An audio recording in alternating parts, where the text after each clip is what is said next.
Hi hello friends, ಎಲ್ಲರಿಗೂ ನಮ್ಮ ಅಮ್ಮನ ಅಡುಗೆಗೆ ಸ್ವಾಗತ. ನೀವೇನಾದರೂ ಫಸ್ಟ್ ಟೈಮ್ ನಮ್ಮ ಚಾನಲ್ನ ನೋಡ್ತಾ ಇದ್ದೀರಾ, ನಮ್ಮ ಅಮ್ಮನ ಅಡುಗೆ ಚಾನಲ್ನ ಸಬ್ಸ್ಕ್ರೈಬ್ ಮಾಡ್ಕೊಳ್ಳಿ. ಹಾಗೆಯೇ ಪಕ್ಕದಲ್ಲಿ ಬರುವ ಬೆಲ್ ಐಕಾನ್ನ ಕ್ಲಿಕ್ ಮಾಡ್ಕೊಳ್ಳಿ. ಇವತ್ತು ನಾನು ಮಾಡ್ತಾ ಇರುವಂಥ ರೆಸಿಪಿ ಕುಕ್ಕಿಂಗ್ ವಿತೌಟ್ ಫೈರ್ ಅಂತಲೇ ಹೇಳ್ಬೋದು ರೆಸಿಪಿ. ಅದೇ ಕ್ಯಾರೆಟ್ ಲಾಡು ಮಾಡೋದು ಹೇಗೆ ಅಂತ ತೋರಿಸ್ಕೊಡ್ತಾ ಇದ್ದೀನಿ. ತುಂಬಾ ಟೇಸ್ಟಿಯಾಗಿರುತ್ತೆ, ಹಾಗೆಯೇ ಬೇಗ ಮಾಡ್ಕೋಬೋದು. ನಿಮಗೇನಾದರೂ ಕಾಲೇಜ್ ಆಗಿರ್ಬೋದು, ಸ್ಕೂಲಲ್ಲಿ ಕಾಂಪಿಟೇಷನ್ ಇದ್ದಾಗ ನೀವು ಈ ಥರ ರೆಸಿಪಿ ಎಲ್ಲ ಮಾಡ್ಕೋಬೋದು.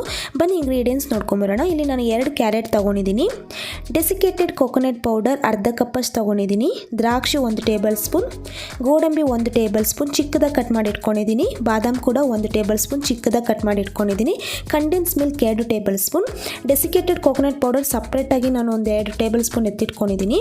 ಹಾಗೆಯೇ ಮಿಲ್ಕ್ ಪೌಡರ್ ಬಂದು 2 ಟೇಬಲ್ ಸ್ಪೂನ್ ತೊಗೊಂಡಿದ್ದೀನಿ. ಇವಾಗ ಇಲ್ಲಿ ನಾನು ಮೊದಲು ಕ್ಯಾರೆಟ್ನ ಸ್ಕ್ರೇಪ್ ಮಾಡ್ಕೊತಾ ಇದ್ದೀನಿ. ನೀಟಾಗಿ ಕ್ಯಾರೆಟ್ನ ವಾಶ್ ಮಾಡಿ ಈ ಥರ ನಾನು ಸ್ಕ್ರೇಪ್ ಮಾಡ್ಕೊತಾ ಇರೋದು ನೋಡಿ. ಇದೇ ಥರ ನಾನು 2 ಕ್ಯಾರೆಟ್ನ ಸ್ಕ್ರೇಪ್ ಮಾಡಿ ಇಟ್ಕೊಂಡಿದ್ದೀನಿ. ಇಲ್ಲಿ ಕರೆಕ್ಟಾಗಿ 1 ಕಪ್ಪಷ್ಟು ಬರುತ್ತೆ ಕ್ಯಾರೆಟು ನೋಡಿ. ಇವಾಗ ಇದೇ ಥರನೇ ಎಲ್ಲ ಚೆನ್ನಾಗಿ ಸ್ಕ್ರೇಪ್ ಮಾಡಿ ನಾನು ಇಟ್ಕೊಂಡಿದ್ದೀನಿ. ಇವಾಗ ನಾನೊಂದು ಬೌಲ್ ತೊಗೊಂಡಿದ್ದೀನಿ. ಇವಾಗ ಈ ಬೌಲ್ಗೆ ನಾನು ಸ್ಕ್ರೇಪ್ ಮಾಡಿರುವಂತಹ ಕ್ಯಾರೆಟ್ನ ಹಾಕ್ಕೊತಾ ಇದ್ದೀನಿ. ಕ್ಯಾರೆಟ್ನೆಲ್ಲ ಹಾಕಿದಾದ್ಮೇಲೆ ನಾನು ಇದಕ್ಕೆ ಡೆಸಿಕೇಟೆಡ್ ಕೋಕೋನಟ್ ಪೌಡರ್ನ ಹಾಕ್ಕೊಂಡಿದ್ದೀನಿ ಅರ್ಧ ಕಪ್. ಇವಾಗ ನಾನು ನೆಕ್ಸ್ಟು ಮಿಲ್ಕ್ ಪೌಡರ್ ಹಾಕ್ಕೊಂಡಿದ್ದೀನಿ. ಹಾಗೆಯೇ ಕಂಡೆನ್ಸ್ ಮಿಲ್ಕ್ ನಾನು ಇಲ್ಲಿ 2 ಟೇಬಲ್ ಸ್ಪೂನಷ್ಟು ಹಾಕ್ಕೊತಾ ಇದ್ದೀನಿ. ಹಾಗೆಯೇ ದ್ರಾಕ್ಷಿ ಹಾಕ್ಕೊಂಡಿದ್ದೀನಿ, ದ್ರಾಕ್ಷಿ ಕೂಡ ಚಿಕ್ಕದಾಗಿ ಕಟ್ ಮಾಡಿ ಹಾಕ್ಕೊಂಡಿರೋದು. ಹಾಗೆಯೇ ಬಾದಾಮ್ ಮತ್ತು ಗೋಡಂಬಿ ಇಷ್ಟು ಹಾಕ್ಕೊಂಡು ಚೆನ್ನಾಗಿ ಒಂದು ಸತಿ ನಾವು ಮಿಕ್ಸ್ ಮಾಡ್ಕೋಬೇಕಾಗುತ್ತೆ. ನೋಡಿ ಫ್ರೆಂಡ್ಸ್, ಈ ರೆಸಿಪಿ ಬಂದು ಬೇಗ ಮಾಡ್ಕೋಬೋದು. ನಮಗೆ ಟೈಮ್ ಅನ್ನೋದು 1 ನಿಮಿಷ 2 ನಿಮಿಷದಲ್ಲಿ ನಾವು ಬೇಗ ಎಲ್ಲ ಇಂಗ್ರೀಡಿಯೆಂಟ್ಸ್ ಇದ್ದರೆ ಮಿಕ್ಸ್ ಮಾಡಿ ಉಂಡೆ ಮಾಡೋದಷ್ಟೇ ಫ್ರೆಂಡ್ಸ್. ತುಂಬ ಬೇಗ ಮಾಡ್ಕೋಬೋದು. ನಿಮಗೇನಾದರೂ ಕಾಂಪಿಟೇಷನ್ ಇತ್ತು ಅಂದರೆ ಈ ಥರ ರೆಸಿಪೀಸ್ ಎಲ್ಲ ಮಾಡಿ ತುಂಬ ಚೆನ್ನಾಗಿರುತ್ತೆ, ಹಾಗೆಯೇ ಹೆಲ್ತಿ ಕೂಡ. ಇವಾಗ ನೋಡಿ ನಾನು ಇದೆಲ್ಲ ಚೆನ್ನಾಗಿ ಮಿಕ್ಸ್ ಮಾಡ್ಕೊಂಡಿದ್ದಾಗಿದೆ. ಇವಾಗ ನಾನು ಇದೇ ಥರನೇ ಉಂಡೆ ಕಟ್ಟಿ ಸಪ್ರೇಟಾಗಿ ಒಂದು ಪ್ಲೇಟಲ್ಲಿ ಎತ್ತಿಟ್ಕೊತಾ ಇದ್ದೀನಿ.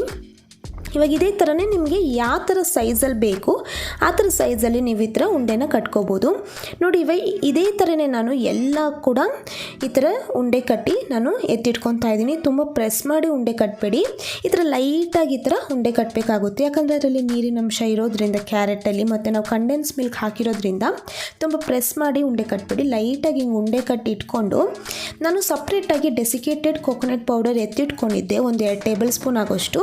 ಇವಾಗ ಇದೇ ಥರ ಮೇಲ್ಗಡೆ ಗಾರ್ನಿಷ್ ಮಾಡಿದ್ರೆ ತುಂಬಾ ಚೆನ್ನಾಗಿರುತ್ತೆ, ಹಾಗೆಯೇ ರೆಡಿ ಕೂಡ ಆಗಿದೆ ಫ್ರೆಂಡ್ಸ್. ನೋಡಿದ್ರಲ್ಲ, ಈಸಿಯಾಗಿ ಮಾಡ್ಕೋಬೋದು. ನೀವು ಮಕ್ಕಳಿಗೆ ಮನೇಲಿ ಏನಾದರೂ ಸ್ನ್ಯಾಕ್ಸ್ ಕೇಳ್ತಾರೆ, ಏನಾದರೂ ಕೇಳಿದಾಗ ನೀವು ಈ ಥರ ರೆಸಿಪೀಸ್ ಎಲ್ಲ ಮಾಡಿಕೊಡಿ, ತುಂಬಾ ಇಷ್ಟಪಟ್ಟು ತಿಂತಾರೆ. ಹಾಗೆಯೇ ನೀವು ಸ್ಕೂಲ್ಗೆ ಕೂಡ ಈ ಥರ ಎಲ್ಲ ರೆಸಿಪಿ ಮಾಡಿ ಟಿಫನ್ ಬಾಕ್ಸಲ್ಲಿ ಹಾಗೆಯೇ ಸ್ನ್ಯಾಕ್ಸ್ ರೀತಿಯಾಗಿ ನೀವು ಕಟ್ ಕಳಿಸ್ಬೋದು. ನೋಡಿದ್ರಲ್ಲ ಫ್ರೆಂಡ್ಸ್, ಸೂಪರಾಗಿ ಆಗಿದೆ. ಇವಾಗ ಇದೇ ಥರ ನಾನು ಎಲ್ಲನೂ ಮಾಡಿ ಸಪ್ರೇಟಾಗಿ ಇಟ್ಕೊಂಡಿದ್ದೀನಿ.